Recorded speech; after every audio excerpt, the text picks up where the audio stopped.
Oi, pessoal! Vamos para o nosso terceiro encontro. Eu espero que todos vocês estejam bem, que estejam aprendendo, estejam gostando desse tema que é tão importante para a gente compreender o nosso papel na sociedade, o papel das políticas públicas na sociedade. Vamos começar? Na aula de hoje, nós discutiremos os principais conceitos e modelos utilizados para a compreensão do ciclo das políticas públicas e também aprenderemos como operam os processos que modelam, remodelam e produzem as políticas públicas. Inicialmente, falaremos sobre a formulação da agenda de políticas públicas. Nossa, muito se ouve falar de agenda, mas nem sempre temos isso claro. O que de fato significa? Uma agenda de políticas consiste em uma lista de prioridades inicialmente estabelecidas, às quais os governos devem dedicar suas energias e atenção e entre os quais os atores lutam arduamente para incluir as questões de seus interesses. A agenda política, gente, ela resulta de um processo pouco sistemático, extremamente competitiva, pelo qual é extraído um conjunto de temas que podem ocupar a atenção do governo, questões que serão efetivamente tratadas. Mas quais são os tipos de agenda que existe? Bem, a agenda do Estado, a agenda da sociedade ou a agenda sistêmica, que traz uma lista de questões que preocupam permanentemente diversos atores políticos e sociais, ou mesmo, gente, que diz respeito à sociedade como um todo. Não se restringe a este ou aquele governo. Por exemplo, no Brasil, questões como desigualdade social, violência, degradação ambiental, desenvolvimento econômico e social, compõem uma agenda sistêmica, ou seja, afeta todo mundo, independente de partido, de governo, independente de qualquer coisa. Temos também a agenda governamental, que reúne os problemas de um governo específico, algo que um governo resolveu tratar. Sua composição dependerá da questão ideológica, de projetos políticos partidários, da mobilização social, de crises conjunturais, das oportunidades políticas. Temos também a agenda de decisão. Essa aí, gente, ela é completa, ela é de processos decisórios já iniciados ou corrige rumos de políticas que já tinham sido decididas. Também é utilizada para diminuir questões em torno de políticas já em fase de implementação. Por exemplo, recentes tomadas de decisão no Brasil foram as medidas adotadas pelo governo federal para enfrentar os desdobramentos da crise econômica internacional desencadeada em 2008, ou mesmo, por exemplo, para lidar com o risco de epidemia de gripe suína, da H1N1, não sei se vocês vão lembrar, mas esse é um exemplo de uma composição deste modelo. Os atores que afetam a formação da agenda podem ser classificados segundo os dois tipos ou tipologias. A primeira delas distingue os atores segundo a sua posição institucional, e aí nós temos os atores governamentais, que abrangem, nós até já falamos, né? O presidente da República, burocratas, políticos eleitos, parlamentares, funcionários, todo membro ali do judiciário. Nós até tratamos disso na aula anterior, empresas públicas, organizações governamentais diversas, e temos também, e por sua vez, gente, os atores não governamentais, que nós também já falamos, que vão compreender aí grupo de pressão, instituições, e aí, por exemplo, o Centro Brasileiro de Análise e Planejamento, instituições de pesquisas, acadêmicos, consultores, a própria ONU, como nós tratamos a Unesco, que nós tratamos no nosso encontro anterior, sindicatos, associação civil de representação, por exemplo, sindicato de metalúrgicos, sindicato dos professores, associação nacional dos docentes, partidos políticos, como inúmeros que nós conhecemos, empresas, como Casas Bahia, organizações privadas de diversos tipos, como as organizações Globo, organizações não governamentais como a Anistia Internacional, movimentos sociais, Greenpeace, movimentos sociais como Movimento pela Cidadania, como contra a fome e miséria, empresários políticos. Outra tipologia diferencia os atores segundo o grau de exposição pública. Nesse cenário, temos os atores visíveis, que são aqueles que recebem significativa atenção da imprensa e do público, por exemplo, o presidente da República. Assessores de alto escalão, lideranças parlamentares, são todos exemplos de pessoas que estão à frente da mídia. Líderes, entidades, MST, CUT, Fiesp, CNI. E temos os atores invisíveis, que compreendem os burocratas de carreira, consultores especializados, acadêmicos, conselheiros presidenciais, assessores de ministros, legislativos, outros funcionários, além de lobbies, né, de funcionários que ocupam cargos de confiança nos governos devido ao seu vínculo com movimentos sociais ou grupos de interesse. Outro fator que influi na formação da agenda de políticas é o processo de evidenciação de temas, que varia de acordo com algumas variáveis. Por exemplo, o reconhecimento da existência de problema a partir de eventos momentâneos, da forma de manifestação das demandas, das crises, das informações sobre os eventos, indicadores, estatísticas, pesquisas e outras fontes. Temos também a questão da proposição de políticas, que é afetada pela ação dos atores visíveis e dos atores invisíveis e das comunidades políticas, ou seja, nas organizações governamentais, no meio acadêmico, nos partidos políticos, nas organizações das sociedades, e costumam já existir propostas que viabilizam a solução de determinados problemas. Outra variável é o fluxo da política, que envolve o clima, o sentimento nacional em relação ao governo, aos temas, às forças políticas organizadas, a disputa interpartidária, a questão eleitoral. Outro tema que precisamos ter conhecimento é o relativo aos tipos de demandas existentes que são novas ou recorrentes. O que é uma demanda nova? São aquelas que resultam da mudança social ou tecnológica, do surgimento de novos atores políticos ou de novos problemas. Novos atores são aqueles que já existiam no subsistema político, mas não eram suficientemente organizados. E quando passam a se organizar para pressionar um sistema político, aparecem como novos atores. Novos problemas, por sua vez, são aqueles que existiam ou não efetivamente antes. Por exemplo, a AIDS, ou que existiam apenas como um estado de coisas, pois não chegava a pressionar o subsistema público e se apresentar como um problema político que exigisse solução. Foi o caso, durante muito tempo, da questão ambiental. Há também as demandas recorrentes. Elas expressam problemas não resolvidos ou mal resolvidos e que estão sempre voltando a aparecer no debate político e na agenda governamental.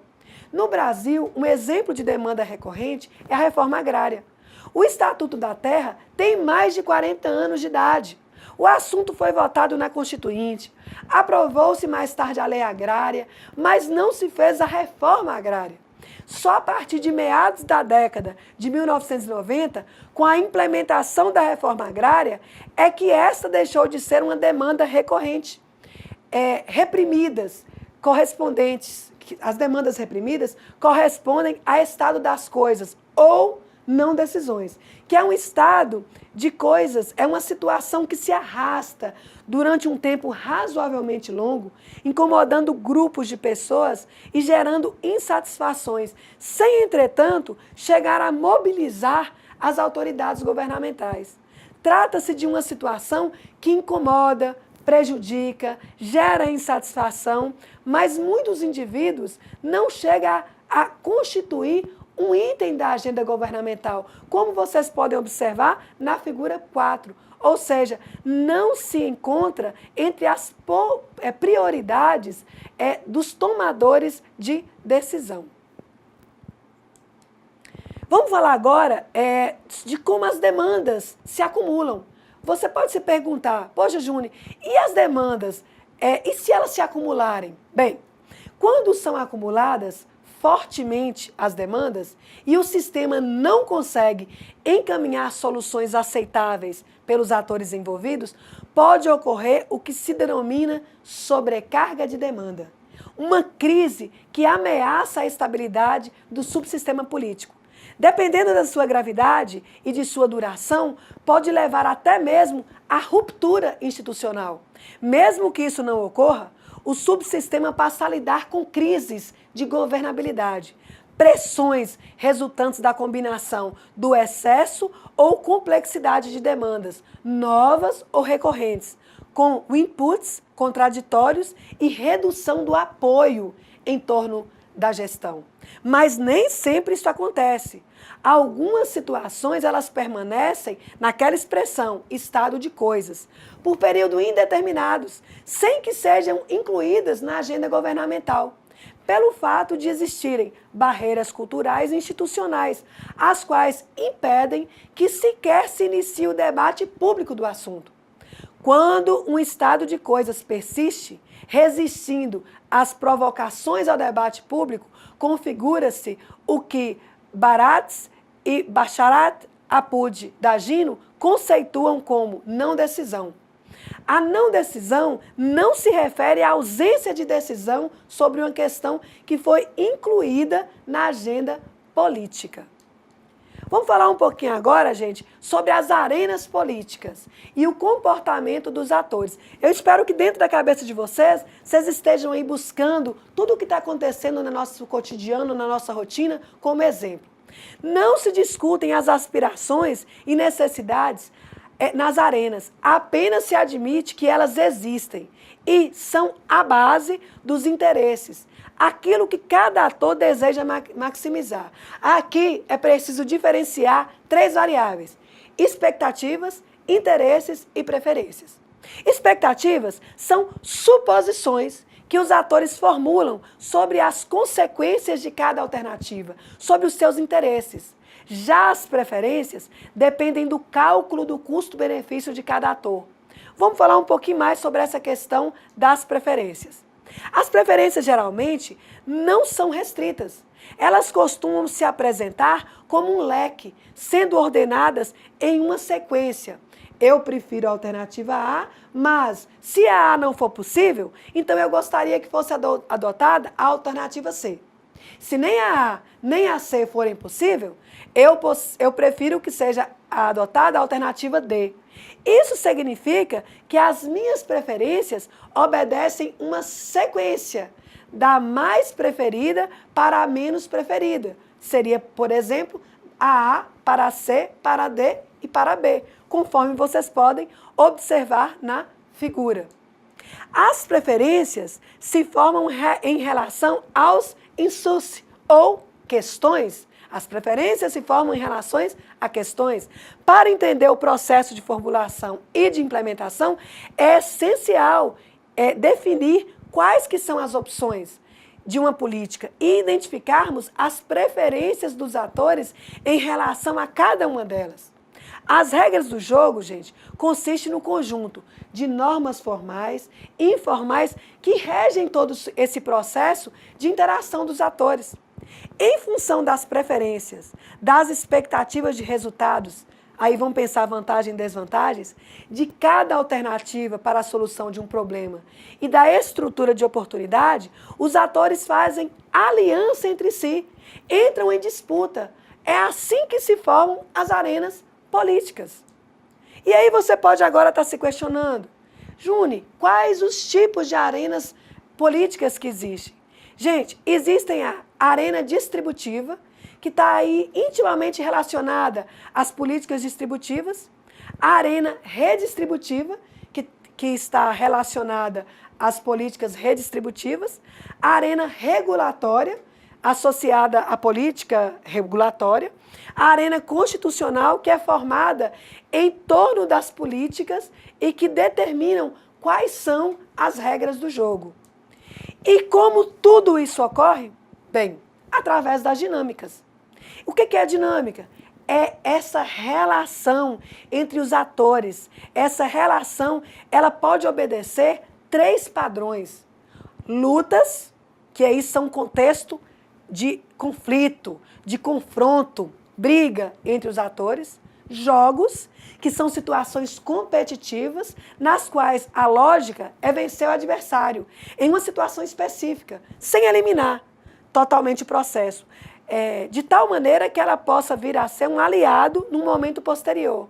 E, por último, debates, que são situações em que cada um dos atores procura convencer o outro das vantagens de seu ponto de vista e de suas propostas, de tal maneira que quem vence é aquele que se mostra capaz de mudar a opinião do adversário e transformá-lo em um aliado.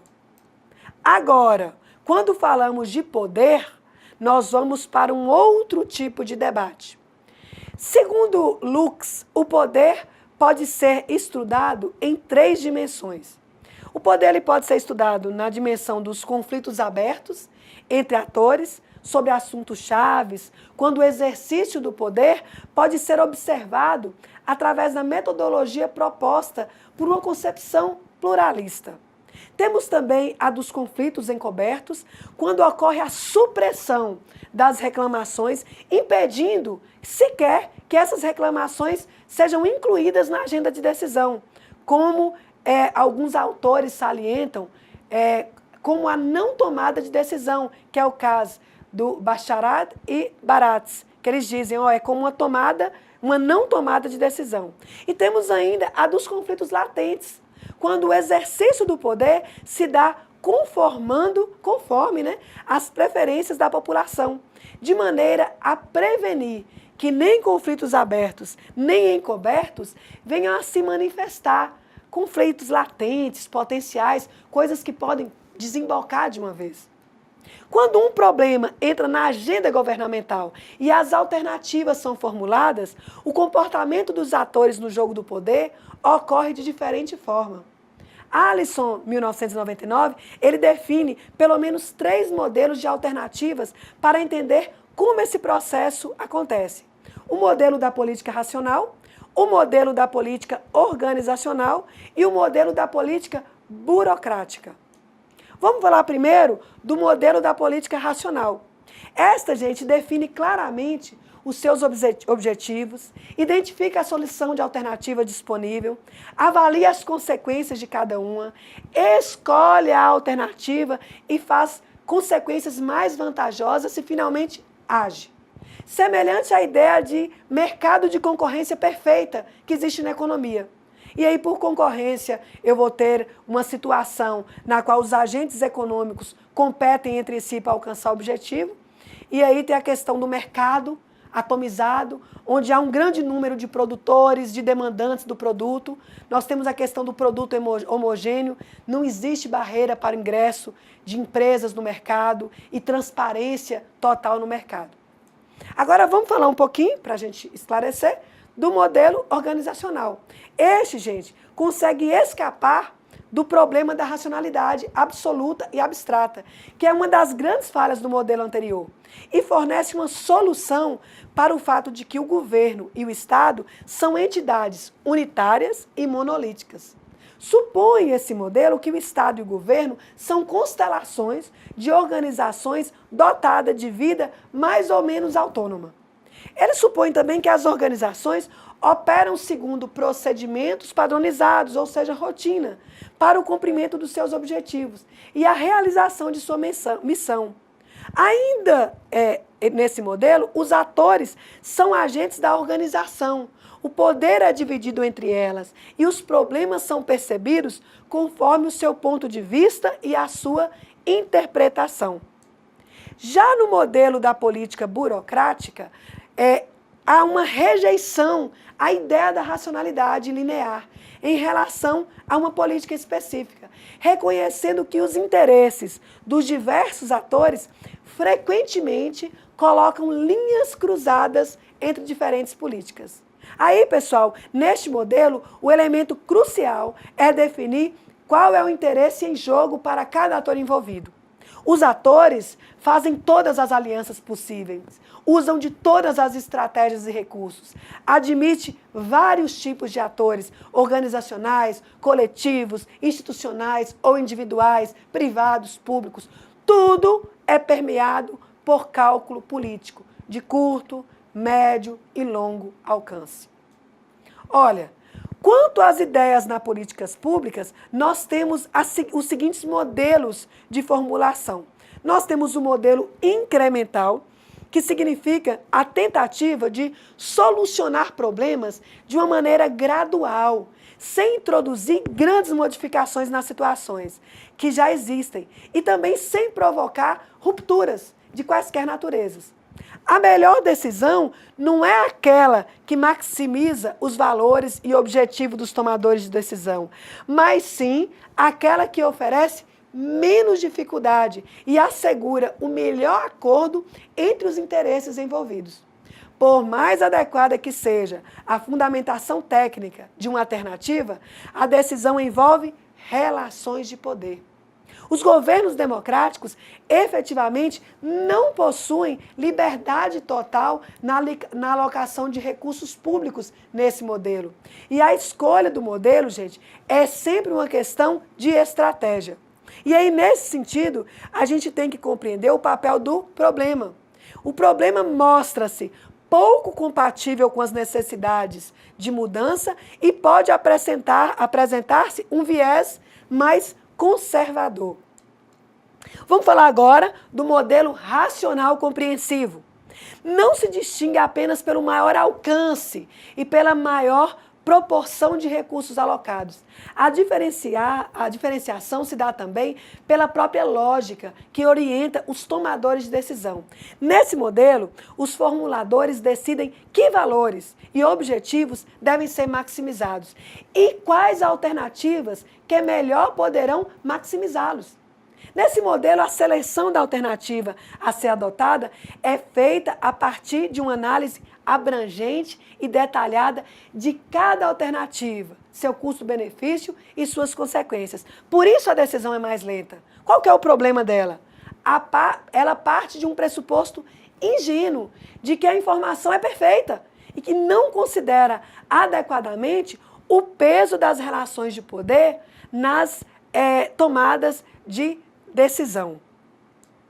Outra questão que nós podemos tratar é a exploração combinada, é o mixed scanning, que diferencia-se inicialmente pelo reconhecimento de que as decisões não são todas da mesma natureza. Etzioni, aquele que estudou o poder, os estilos, ele distingue entre as decisões estruturantes e decisões ordinárias. Ele vai lá, ó, as decisões estruturantes são aquelas que estabelecem os rumos básicos ou diretrizes fundamentais das políticas públicas, em geral, e proporcionam o contexto para as decisões ordinárias. Já as decisões estruturantes são tomadas com cuidado de não detalhar, ou seja, apenas definem o campo de decisão. As decisões ordinárias, por sua vez, decorrem das decisões estruturantes e envolvem uma análise detalhada de alternativas. Porém, gente, sem o rigor técnico do modelo racional compreensivo.